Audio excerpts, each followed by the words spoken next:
Volver a vincularte después de una relación de abuso narcisista es durísimo, dificilísimo, porque ¿cómo haces para confiar en otra persona después de todo lo que viviste? La mayoría de las víctimas, cuando terminan un vínculo tóxico, piensan que nunca más lo van a volver a hacer.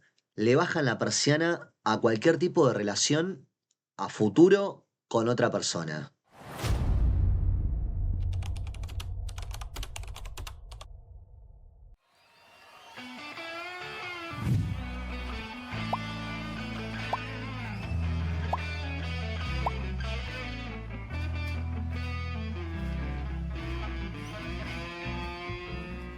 Lo peor que te puede pasar es cerrarle la puerta al amor.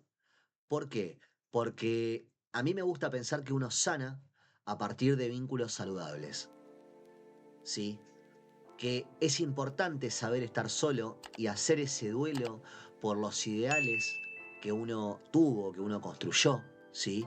Porque en gran medida uno no sufre por el otro al cual perdió. En realidad no lo tuviste nunca. Y tampoco era lo que vos creías que era. Entonces, uno se ilusiona en función de un constructo que arma de lo que el otro es. Y que obviamente en el caso de los vínculos narcisistas, ese otro realiza una gran simulación, ¿no? Para que uno entre al vínculo. Porque si realmente se muestra como es, no entras. Digamos, te tiene que necesariamente engañar de alguna manera, mostrándote un costado que en realidad es una ficción necesaria, ¿sí? Para el narcisista. Entonces, después de haber salido de un vínculo con estas características, de este calibre, volver a intentar conocer a otra persona se vuelve cada vez más difícil, porque todo eso que viviste, quieras o no, te va a dejar una mochila emocional. Vas a haber sentido un montón de cosas que no se van de la noche a la mañana. Pero la realidad es que no es imposible superar todo eso. Pero sí tenemos que observarlo. No es que no pasó nada. Uno tiene que primero que nada aprender a estar solo.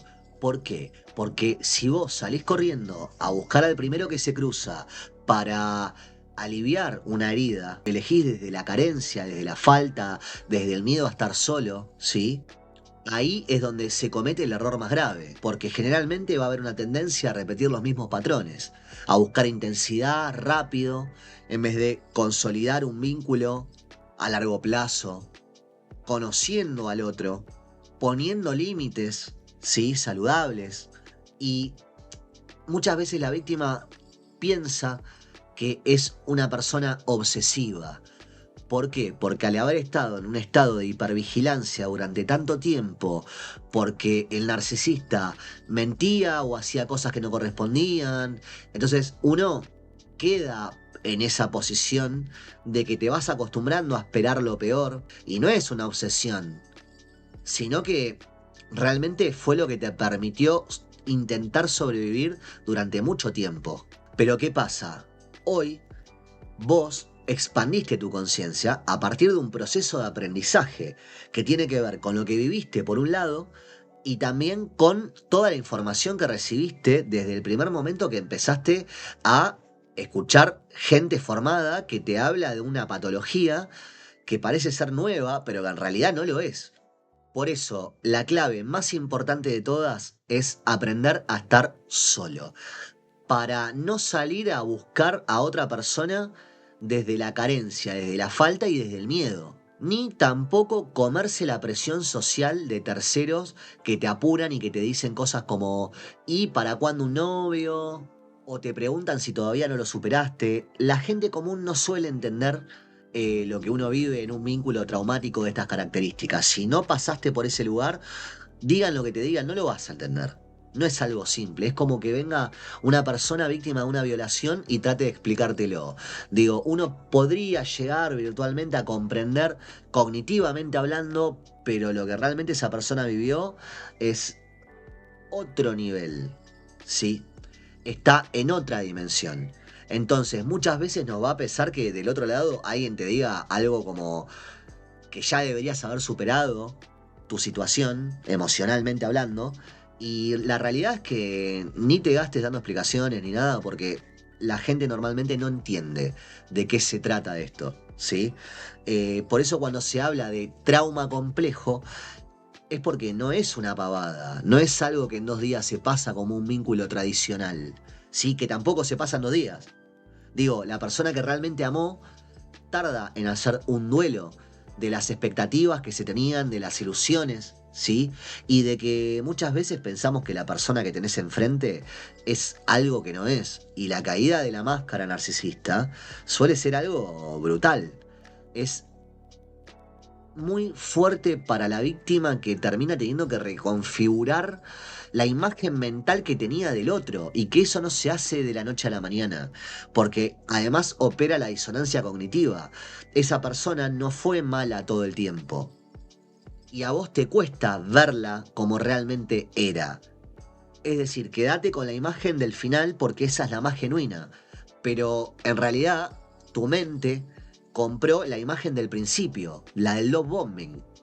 Y entonces ahora, en consecuencia, entre toda la información que obtuviste, más la experiencia, más el estado de hipervigilancia en el que te acostumbraste a vivir, volver a arrancar un nuevo vínculo se vuelve, parece una misión imposible.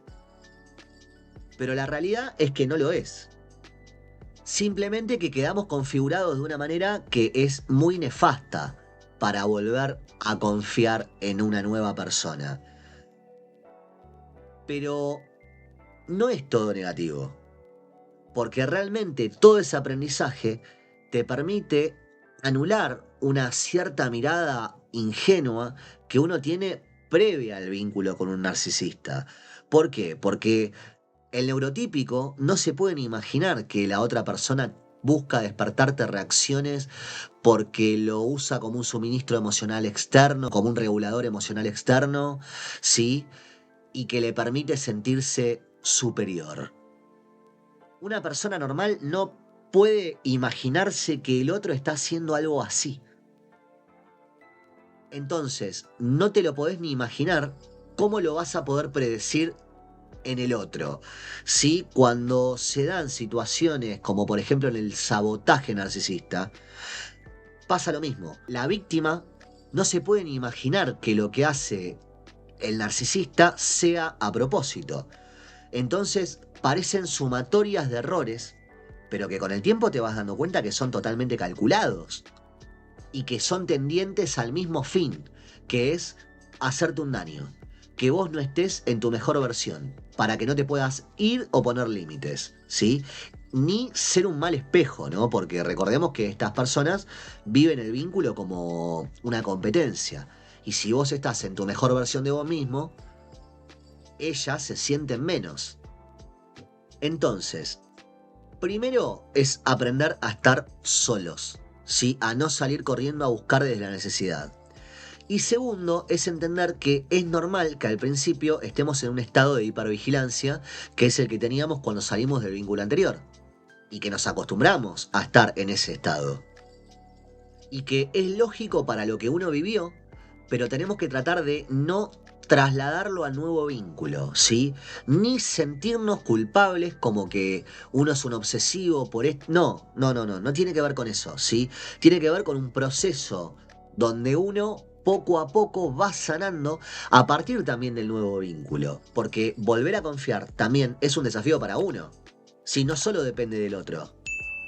Por un lado es elegir a la persona correcta, desde ya. Y para eso lo más probable es que estés más preparado que nunca.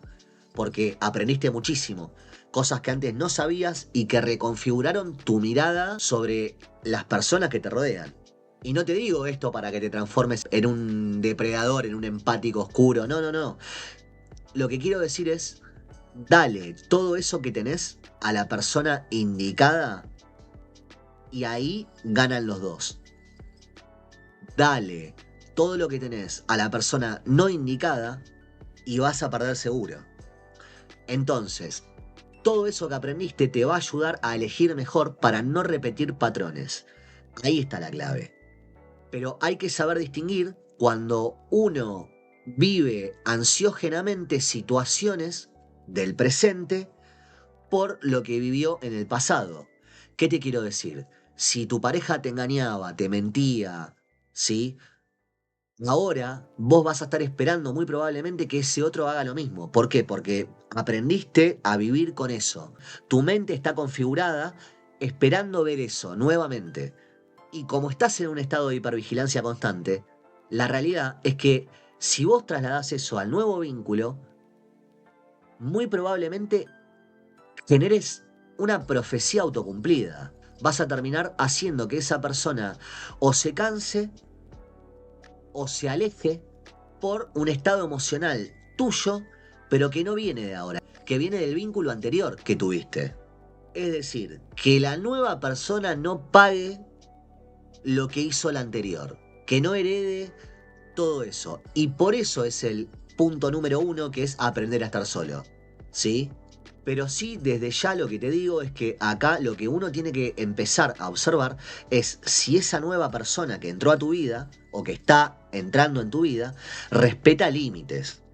Porque así como nosotros no tenemos que ser inflexibles, la realidad es que sí tenemos que saber poner los límites saludables que todo vínculo requiere, por una cuestión de protegerse a uno mismo.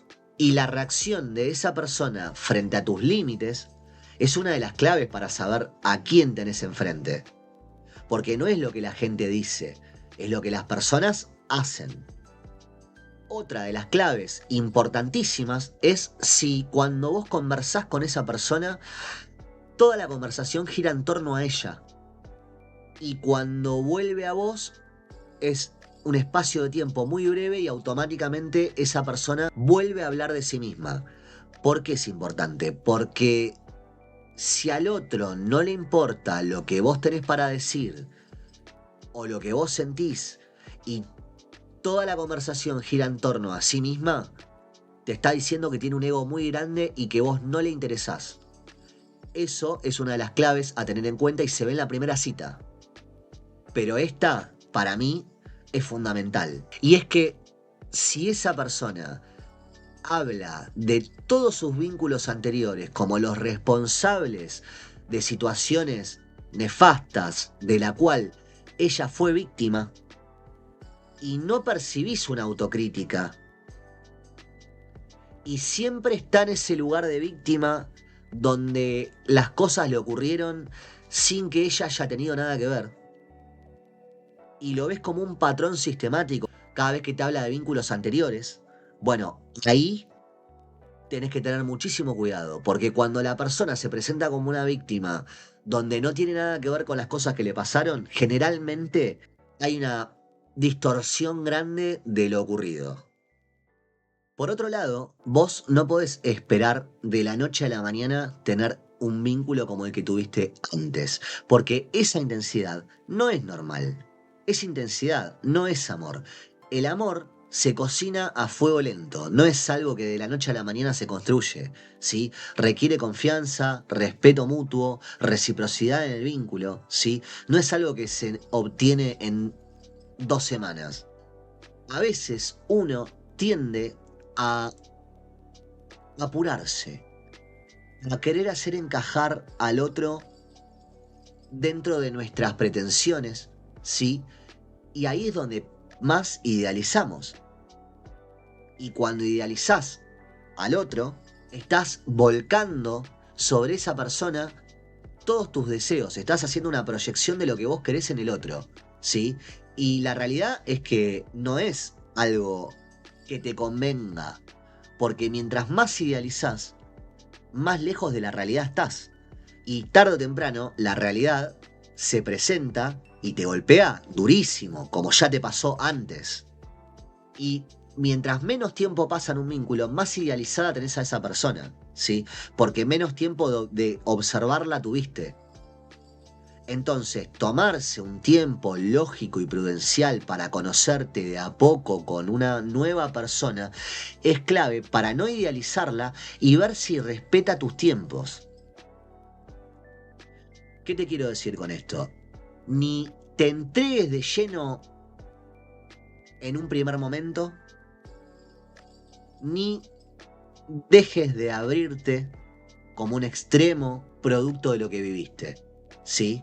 Esa frase que dice no mostrarte vulnerable, digo, un poco sí, coincido, pero tampoco te cierres del todo, busca un punto medio, porque ningún extremo es bueno.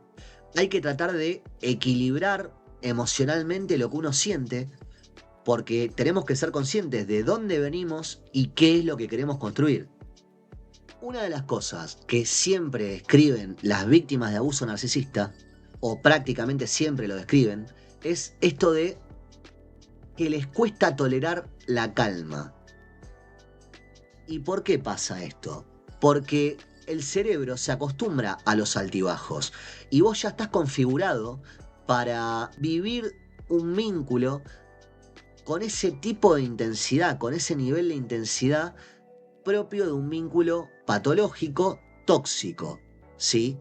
Entonces, si vos estás con una persona que no te hace vivir en un altibajo constante, que no hay intermitencia, sí que hay calma, no quiere decir que no puedas construir un vínculo saludable, que no te mueva la aguja, por decirlo de alguna manera. No, quiere decir que vos estás acostumbrado a otra cosa. Pero esa otra cosa es justamente el patrón que no tenés que volver a repetir. Porque alguien impredecible, sí, te genera una química adictiva, ¿no? Hay un enganche ahí, ¿sí? Donde se va, vuelve, subís, bajás, love bombing, devaluación, ¿sí? Es como ¿sí? Como un carrusel emocional. Entonces para vos lo que es familiar es el caos, ¿sí? Pero es justamente el patrón que no tenés que repetir.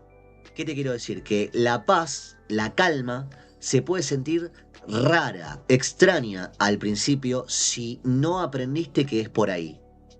Y por otro lado, no tenés que buscar a alguien que te complete.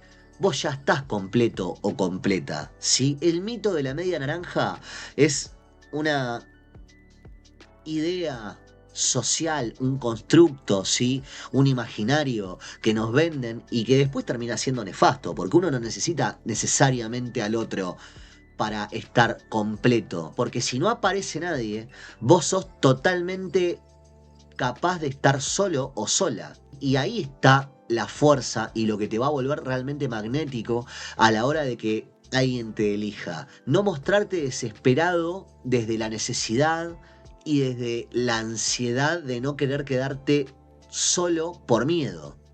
Porque la herida que te generaron puede llevarte a buscar un salvador. Alguien que te cure, que te devuelva la autoestima.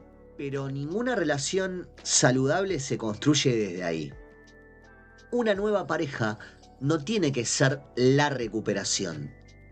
Tiene que poder acompañarte en ese proceso para que te sea más fácil. Pero no tenés que buscarlo en el otro. Ese otro debería acompañar ese proceso, siendo consciente, por supuesto, ¿no? Uno tiene que hablar de esto. Porque esta es otra de las claves. Si uno viene de un vínculo tóxico, digamos, una cosa es sangrar frente a un tiburón posible y otra cosa es que en algún momento vas a tener que, no para agarrar al otro de tacho de basura emocional y empezar a vomitarle todo lo que viviste, sino de que ese otro entienda de dónde venís y qué es lo que vos querés. Por una cuestión de honestidad intelectual de uno y emocional, ¿sí? Por eso, volver a vincularte nuevamente es difícil, pero nunca estuviste tan cerca de consolidar vínculos saludables, porque hoy entendés cómo funcionan esos vínculos a otro nivel. Ya no sos quien fuiste en otro momento. Esa mirada ingenua no existe más, porque hoy reconoces señales que antes no veías. Y no estás dispuesto a pagar cualquier precio para sentirte amado. Porque generalmente cuando uno hace de más para sentirse valorado, no es que te quieren a vos, sino que sos útil, sos funcional. Si tu valía está condicionada por todo lo que das, y cuando dejas de ser funcional, la otra persona se enfría, ya eso es una gran bandera roja. Y hoy vos sí entendés la importancia de los límites. Pero la confianza igualmente no va a volver de un día para el otro. ¿Sí? Se construye de a poco. Y cada límite que pones, y cada señal que identificás, cada patrón que reconoces, y cada decisión que tomás a favor de tu bienestar, Es parte de la reconstrucción necesariamente lógica por la cual todas las víctimas tienen que pasar si quieren volver a estar bien. Y obviamente vincularse de manera saludable con una nueva persona. En algún punto tiene que haber deseo de volver a encontrar a alguien y tenés que sentir que tenés muchísimo para dar, porque lo tenés, y tenés que volver a confiar en vos mismo lo suficiente como para poder volver a entregar todo eso que ya diste en otro momento, sin miedo y sin culpa.